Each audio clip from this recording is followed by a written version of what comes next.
हमने आपको बता दिया कि किस तरीके से कौन कौन से मंत्रियों ने शपथ ले ली है, लेकिन अब किसके पास कौन सा पद जाएगा ये देखना महत्वपूर्ण होगा। और प्रधानमंत्री पद की शपथ के लगभग 16 घंटे बाद पीएम नरेंद्र मोदी ने तीसरे कार्यकाल की अपनी पहली फाइल पर हस्ताक्षर किया है। उन्होंने कार्यभार संभालते ही पीएम किसान निधि सम्मान योजना से जुड़ी फाइल पर साइन किया है। पीएम किसान निधि सम्मान योजना की 17वीं किस्त से जुड़ी फाइल को हरी झंडी दिखाई गई है। इसके तहत देखिए लगभग 20,000 करोड़ से आवंटित रुपए किए गए हैं, जिससे देश के 9.3 करोड़ किसानों को लाभ होगा।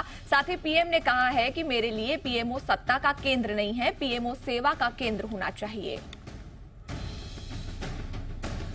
तो इस खबर पर ज्यादा डिटेल के साथ जुड़ रहे हैं जी मीडिया संवाददाता अमरीश पांडे। अमरीश, हम देख रहे हैं पीएम नरेंद्र मोदी ने अपने तीसरे कार्यकाल में पहला फैसला किसानों के लिए लिया है, क्या इसके मायने निकाले जाए?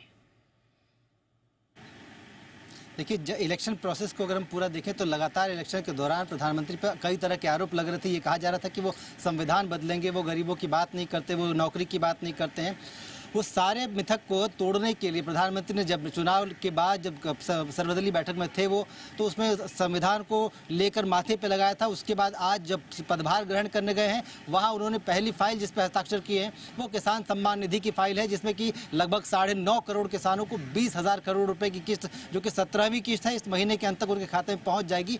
तो ये एक फैसला करके प्रधानमंत्री ने साफ जता दिया है कि उनके इरादे क्या हैं, किस तरह से वो आगे काम करेंगे। अगले 5 साल में जिस तरह से जो रोड मैप है उसके अनुसार ज्ञान यानी कि गरीब, अन्नदाता, युवा और महिला, इन सब के लिए जिस तरह से सरकार ने प्रतिबद्ध है काम करने के लिए, वो लगातार काम किया जाएगा। ये जो पहली फाइल है वो एक ट्रेलर है पूरी फिल्म का, अगर हम कहें तो, कि जिस तरह से सरकार ये पहले दिन में ही पहली बार पदभार ग्रहण करने के साथ ही इस फाइल पर हस्ताक्षर किए हैं। आगे लगातार किसानों के हित में काम किया जाएगा, ये एक ट्रेलर उस बात का है। अगर आपको याद होगा तो लगातार प्रधानमंत्री ने कहा था अपने चुनाव के घोषणा पत्र में भी कहा था, इसके अलावा आगे भी लगातार कहते आ रहे थे, सभी मंत्री कह रहे थे कि सभी विभागों को 100 दिन का एजेंडा बनाने के लिए कहा गया, यानी कि 100 दिन में लगातार कुछ न कुछ ऐसा देखने को मिलेगा जो किसी न किसी तरीके से गरीब को, युवा को, महिला को या फिर यूथ को, इन सबको टारगेट करता हुआ रहे। तो कुल मिलाकर उस सब की एक बड़ी पहल, एक ट्रेलर जो है इस समय देखने को मिल रहा है किसानों के इस फाइल के रूप में। इसके बाद अभी कैबिनेट की जो बैठक है उसमें भी हमको कई तरह के फैसले देखने को मिल सकते हैं, जिसमें एक बड़ा फैसला होगा प्रधानमंत्री ग्रामीण आवास योजना के एक्सटेंशन को लेकर। बीजेपी के मैनिफेस्टो में लगभग 3 करोड़ ऐसे घरों की बात कही गई थी जो कि ग्रामीण इलाकों में बनाए जाएंगे, गरीबों के लिए घर बनाए जाएंगे।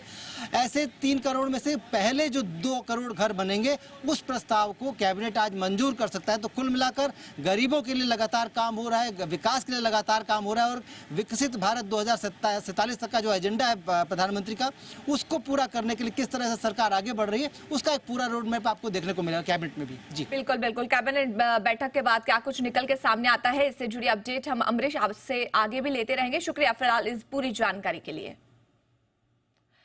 आगे बढ़ लेते हैं। यूपी के मुख्यमंत्री योगी आदित्यनाथ ने दिल्ली में केंद्रीय मंत्री अमित शाह से मुलाकात की है। लोकसभा चुनाव के नतीजे और मोदी सरकार के शपथ ग्रहण के बाद ये पहली मुलाकात है। इसके अलावा देखिए पीएम नरेंद्र मोदी से आज इन्होंने मुलाकात के बाद सीएम योगी, राजनाथ सिंह और नितिन गडकरी से भी मुलाकात की। सीएम योगी ने तीनों को मोदी कैबिनेट में शामिल होने पर बधाई दी है। वहीं इस बार के चुनाव में यूपी से भले ही सीटें कम हो गई हों, लेकिन देखिए मोदी कैबिनेट में यूपी का दबदबा कायम नजर आया है।